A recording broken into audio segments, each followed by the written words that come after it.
Amigos queridos, convidamos a todos a mergulharem o pensamento neste ambiente espiritual preparado para nos receber, imantado das vibrações do bem e da verdade, que nos acolhe e nos oportuniza experiências evolutivas. Jesus, Mestre amado, em seu nome nos reunimos para mergulharmos os nossos pensamentos neste manancial chamado Evangelho de Jesus, neste manancial de amor e sabedoria, ao qual nos entregamos nesta hora para rasgarmos os véus da ignorância que entorpeciam as nossas consciências. Eis que são chegados os tempos de regeneração da humanidade, os tempos de despertar das nossas consciências, novos tempos para que as boas novas do Reino de Deus se estabeleçam em nossos pensamentos e expandam as nossas consciências. Aqui estamos, Senhor, nos entregando ao trabalho, na intenção de aprendermos a servir em seu nome.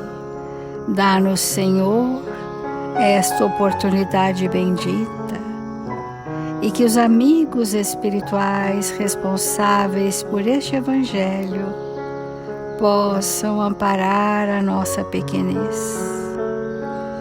Assim, Mestre amado, iniciamos as reflexões do Evangelho deste dia.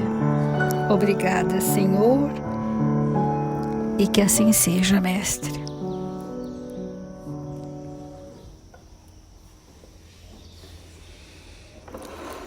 Do Evangelho segundo o Espiritismo, o capítulo 10º, Bem-aventurados os que são misericordiosos. A misericórdia, como todos os valores morais, engloba um feixe de sentimentos nobres. Então, uma virtude ou um valor não é um sentimento, é um apanhado de sentimentos que se entrelaçam numa urdidura importante que vai gerar o valor moral. Então, a misericórdia é uma virtude muito superlativa, porque ela requer passarmos necessariamente pela caridade do perdão. Então, a caridade do perdão é um traço do Espírito misericordioso.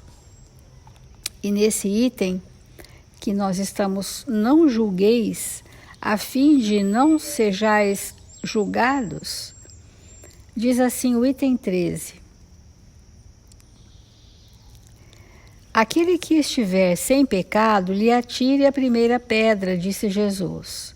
Esta máxima nos faz da indulgência um dever, porque não há ninguém que dela não tenha necessidade para si mesmo. Então, a indulgência, que tem um item próprio nesse capítulo só sobre a indulgência, nós hoje não vamos entrar nisso, mas nós vamos entrar no dever moral, né? O que é mesmo eu fazer ao outro aquilo que eu gostaria me fizesse? Ela nos ensina que não devemos julgar os outros mais severamente do que julgaríamos a nós mesmos. E julgar a nós mesmos é o que nós queremos hoje falar um pouco sobre isso, né? Nem condenar em outrem o que nos desculpamos em nós. Antes de censurar uma falta de alguém, vejamos se a mesma reprovação não pode recair sobre nós. Então, nós precisamos desenvolver um parecer sobre nós. Nós precisamos desenvolver um olhar verdadeiro para conosco mesmo. E isso significa que nós devamos abrir mão das ilusões para que a percepção, a ótica com a qual eu me percebo seja fidedigna, seja verdadeira. Ora, se eu não tiver sentimentos bons, bem estabelecidos, se eu não tiver um senso moral razoavelmente desenvolvido, se eu não tiver uma ética universal bem estabelecida na minha consciência, tudo o que eu disser sobre mim não é a verdade. É uma interpretação equivocada. Só saberei da verdade sobre eu mesma se já tivermos uma pequena que seja aquisição moral que vai fazer luz nos porões sombrios da minha personalidade. Sem essa luz, tudo que nós formos interpretar dos nossos traços ou é um desculpismo, ou é uma justificativa, ou é uma autodepreciação, e tudo isso não é a verdade. Há pessoas que sofrem esse processo de autodepreciação, de menos-valia.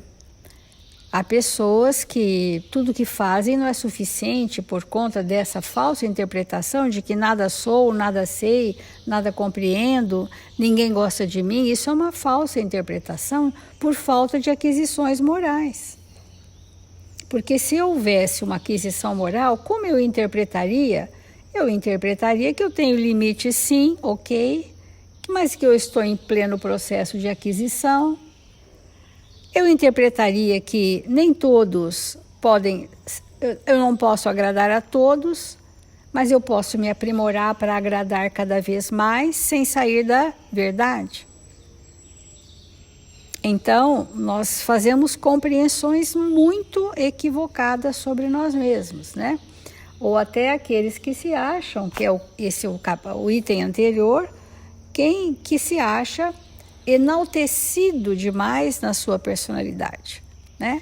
Que é a cegueira do orgulho, que é aquele que é apaixonado por si mesmo.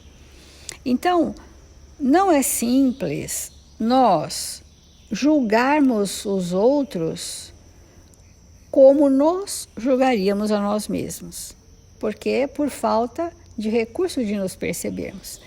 Por que o homem de bem, que é aquele espírito que já tem essas conquistas, ele nos vê diferente do que nós vemos. Ele percebe a realidade do mundo diferente do que percebemos, porque ele está num patamar de expansão do seu amor, dos seus melhores sentimentos, para perceber o outro. Então, quando eu percebo o outro e me conflituo com o outro, eu conflituo com o quê? Porque eu não o percebo como espírito. Eu percebo os meus caprichos, os meus desejos, mas não percebo como espírito. Então, nós estamos buscando essa compreensão para sermos coerentes na nossa forma de compreensão, e nós trouxemos do livro O Evangelho por Emmanuel, segundo Lucas, o quanto nós estamos suscetíveis às opiniões, né? Então, Lucas diz assim: ai de vós, quando todos os homens falarem bem de vós, pois dessa forma os pais deles faziam aos falsos profetas. Olha que importante, né? Então, quando todo mundo falar bem de nós, alguma coisa está errada. Alguma coisa está errada. Porque nós somos imperfeitos. E é impossível agradar a todos. Nem Jesus o fez, pelas nossas imperfeições morais. Então, sempre que nós estivermos em dúvida se eu vou agradar a você ou vou cumprir a lei, isso que é a severidade, eu preciso cumprir a lei de Deus, antes de agradar você.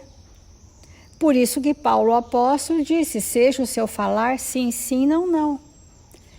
Os bonzinhos são aqueles que dizem sim para tudo, querem ser agradáveis, mas estão distantes, muitas vezes, da lei divina. Então, Essa lição chama opiniões, né?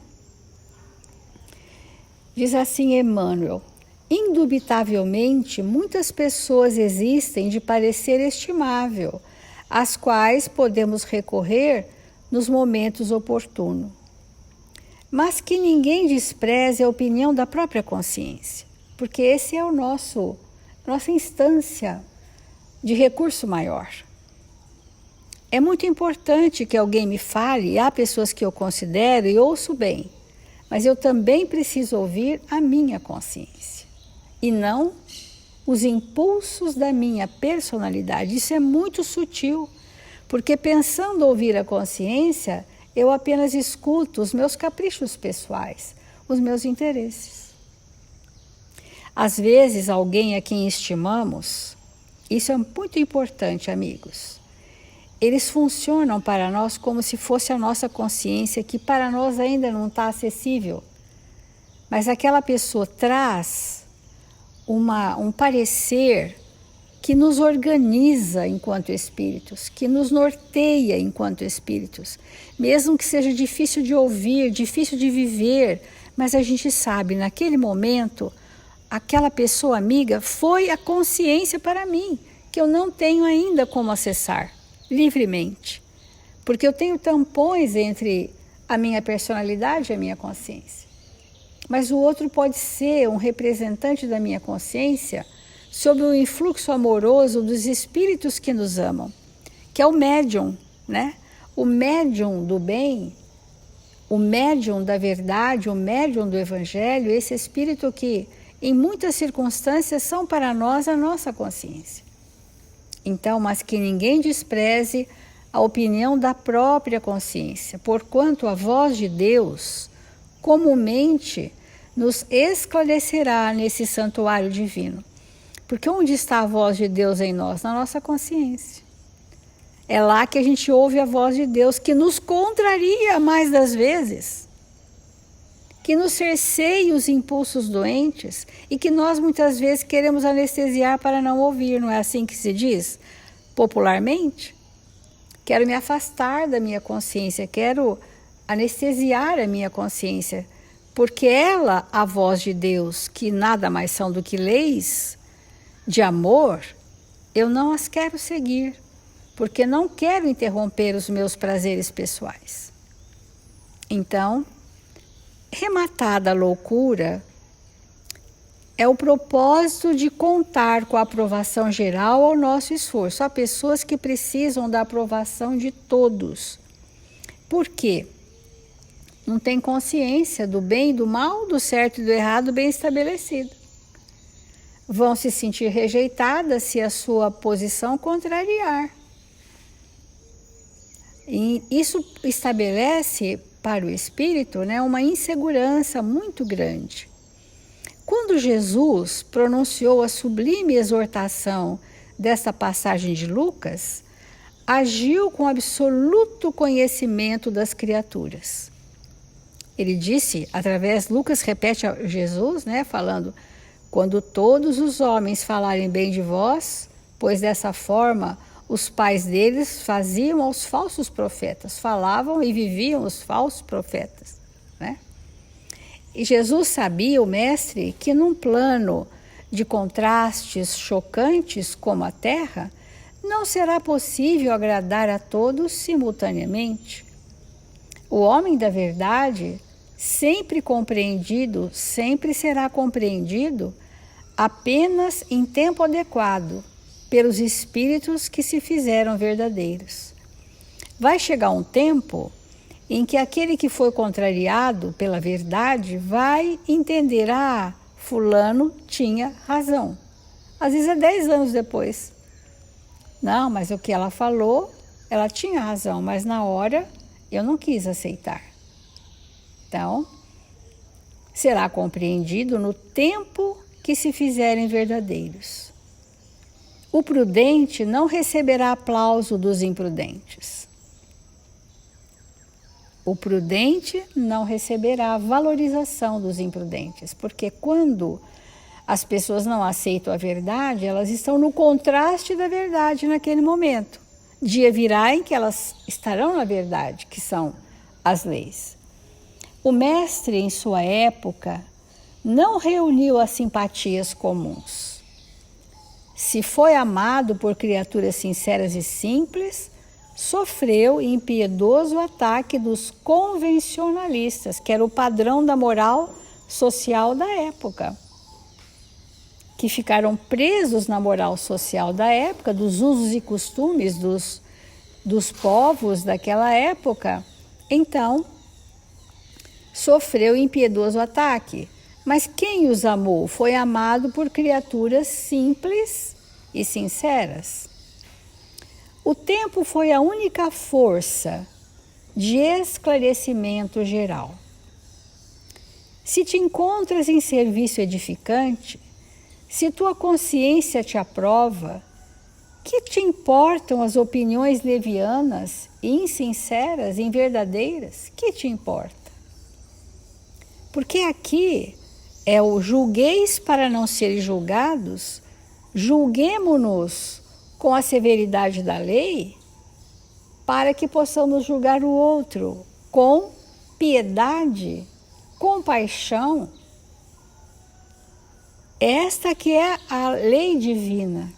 Porque se eu aciono o que eu trouxe de melhor em mim para te perceber, como que eu vou te julgar? Com os meus melhores sentimentos. Com extremada compaixão ou piedade, se o caso requerer essas emoções. Com tolerância, né? Com reflexão, com aceitação da vontade do outro. Então, é muito importante nós entendermos esse mecanismo com que medida eu te avalio e com que medida eu me avalio, qual o padrão? Então, cumpre o teu dever e caminha. Encerrando, diz assim: examina o material dos ignorantes e caluniadores como proveitosa advertência. Não vamos desprezar, é uma advertência. Recorda-te de que não é possível conciliar o dever com a leviandade, nem a verdade com a mentira. São processos contrastantes, mas são para nós um grande alerta que não devemos menosprezar.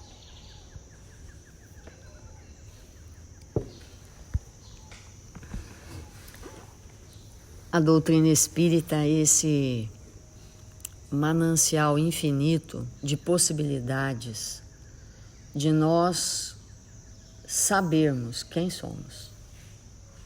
Isso é muito importante porque vamos imaginar um aparelho que alguém nos entregasse lacrado numa caixa e que nós abríssemos. E por mais curiosos que possamos ser, observaríamos ali aquela caixa, aquele aparelho, e poderíamos até ver o botão de ligar e ligar, mas daí utilizar para os devidos fins, vai uma distância muito grande. Nós podemos ligar aquele aparelho, mas usar é uma outra coisa, né? Então, nós estamos fazendo essa comparação porque nós somos espíritos, estamos vivos, ou existindo, ou seja, estamos ligados, mas pode ser que pouco consigamos fazer conosco mesmo, porque não compreendendo as funções, não compreendendo os porquês,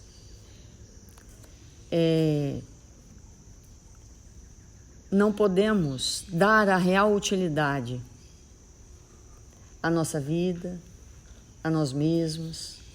Então é assim, né? Existem coisas tão específicas, né, que só um especialista para poder operar uma máquina. Vamos pensar uma máquina de ressonância magnética nuclear. Não adianta saber onde é o botão de ligar. Não adianta. Isso é muito pouco. Então, estar vivo, o corpo estar vivo, pode não representar muita coisa se nós não soubermos operar o espírito que somos. E então, quando a Célia falou sobre isso, sobre conhecer a nós mesmos, né, é isso que a doutrina espírita nos auxilia. Eu gostaria de fazer um comentário sobre um texto de Emmanuel do livro Pão Nosso, intitulado Pensamentos, é o número 15. Porque todos nós sabemos que pensamos. Todos nós sabemos. Mas só saber que pensar é como olhar para a máquina e apertar o botãozinho de ligar. Ok, liguei. E agora? Né? Então ele começa assim: quanto ao mais, irmãos, tudo que é verdade, tudo que é honesto, tudo que é justo, tudo o que é puro, tudo o que é amável, tudo o que é de boa fama, se há alguma virtude e se há algum louvor, nisso pensai. Paulo aos Filipenses, capítulo 4, versículo 8. Então, o que Paulo está nos sugerindo? Coloca o seu pensamento em tudo que é aproveitável, em tudo que é bom, em tudo que é belo, em tudo que é justo, em tudo isso que a gente acabou de ler. Ponha o seu pensamento nisso. Por quê? Aí ele vai explicar. Todas as obras humanas constituem o resultado do pensamento das criaturas. O mal, o bem, o feio, o belo viveram, antes de tudo, na fonte mental que os produziu nos movimentos incessantes da vida. Então, tudo é o pensamento que constrói, porque a gente sabe que o pensamento constrói. Mas o pensamento não é tudo, porque o espírito não é o pensamento. Olha a importância de nós entendermos isso. O espírito é acima do pensamento. Considerando que nós estamos estudando o item do Evangelho do não julgueis para não ser julgados, não condeneis para não ser condenados, tira a tua trave do seu olho para não ficar vendo cisco no olho do outro. Considerando isso, tudo isso é o pensamento. Eu penso mal de você. Eu condeno você. Isso é um pensamento. Isso é o espírito, de maneira consciente ou inconsciente, pegando o seu pensamento e colocando-o naquela zona, naquele ambiente onde o mal impera. Mas veja bem, quem faz isso é o espírito. O espírito, ele determina o que vai ser pensado. E para que eu pense, eu preciso de elementos para pensar. Porque o pensamento é material. E quem busca esses elementos para a elaboração do pensamento é o espírito. Por isso que embora o pensamento seja criador, e determine a direção de tudo, é o Espírito que direciona isso. Ok, o botão está ligado, mas agora eu, Espírito, vou operar. E só vou colocar o meu pensamento, só vou construir as vibrações próprias do pensamento naquilo que é o melhor, que eu considero o melhor.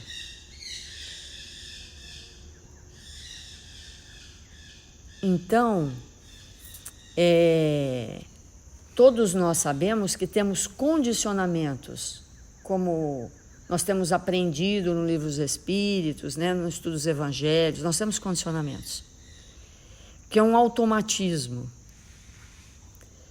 quase próximo do instinto.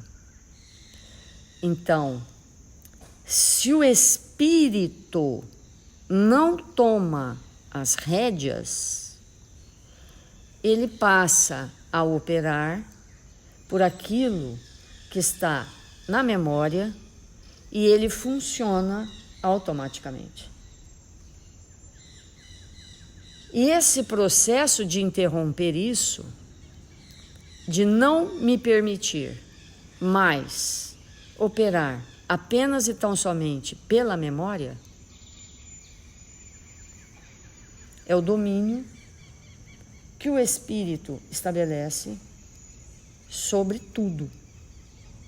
Porque, sim, nós temos memória, sim, nós temos consciência, sim, nós temos pensamento, sentimentos, livre-arbítrio, mas tudo isso não é o Espírito. Não é. Então eu posso viver uma situação traumática, altamente traumática, e ser colocada de novo numa situação semelhante, e eu, Espírito, não me deixar dominar pela memória, daquilo que está na memória. Então, eu conheço uma pessoa que caiu de avião e não morreu.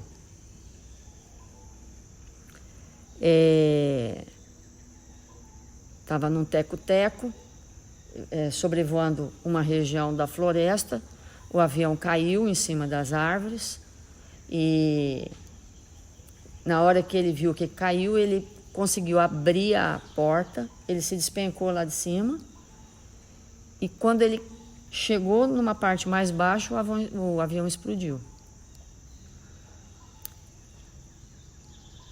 E o que será que sente uma pessoa que passou por uma experiência dessa, traumática,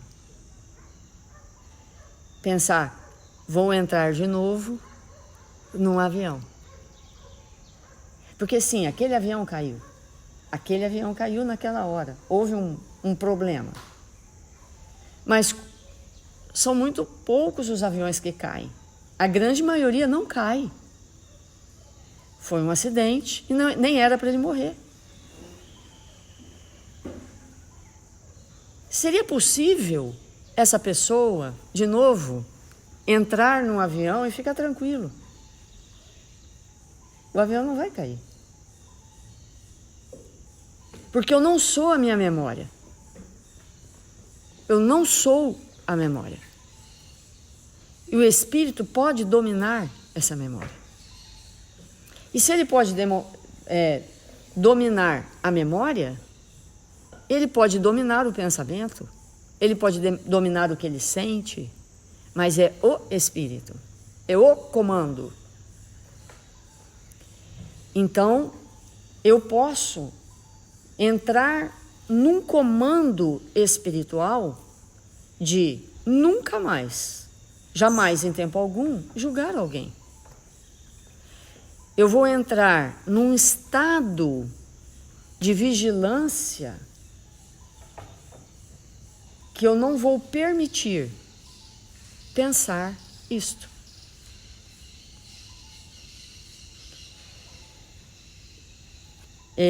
Isso é muito importante para nós. Vamos refletir isso e amanhã a gente continua sobre isso. Sobre o que é o espírito dominar. Olhar de cima. Estar acima, inclusive,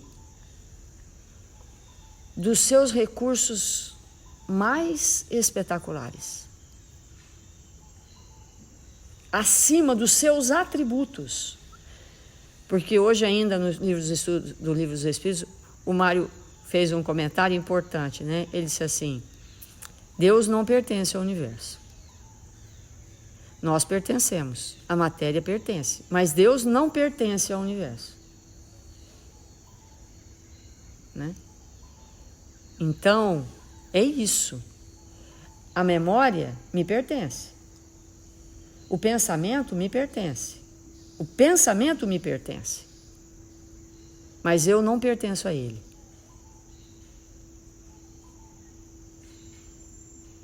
E começar a entender isso faz uma diferença capital. Eu tenho instinto, eu tenho impulso, eu tenho pensamento, mas eu não sou isso. Então vamos refletir e fazer a nossa prece.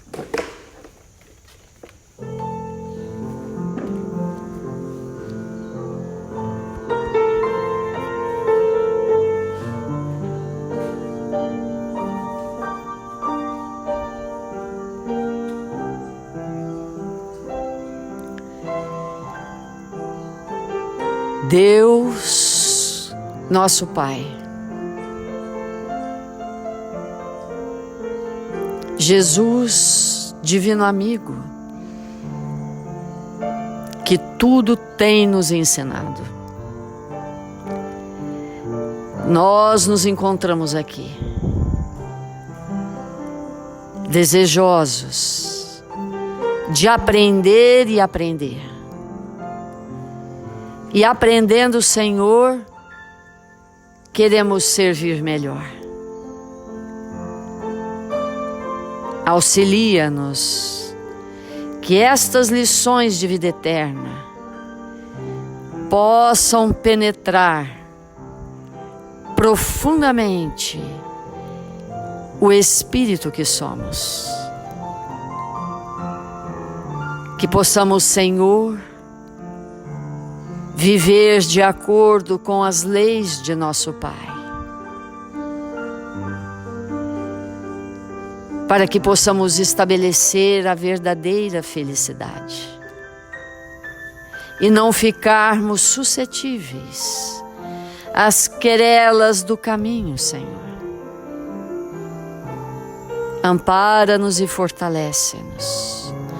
Socorre, Jesus, com todo o seu amor, nossos irmãos registrados nos cadernos de vibração da nossa casa, que eles possam receber o que recebemos nesse instante, Senhor, que possam ser amparados, envolvidos em paz, em bom ânimo, que a consciência neles possa reger os seus dias, seus pensamentos, suas ações, fazendo-os retornar com alegria e bom ânimo à casa do Pai, que não é um lugar físico, mas é um ambiente espiritual. Queremos te agradecer, Senhor, por tudo que a vida nos oferece, e rogar que neste dia abençoado, que nos encontramos na terra encarnados, irmanados uns com os outros, possamos aproveitar para nos fazer melhores. Fortalece-nos hoje e sempre, e que o Senhor nos abençoe agora e para toda a eternidade. Que assim seja.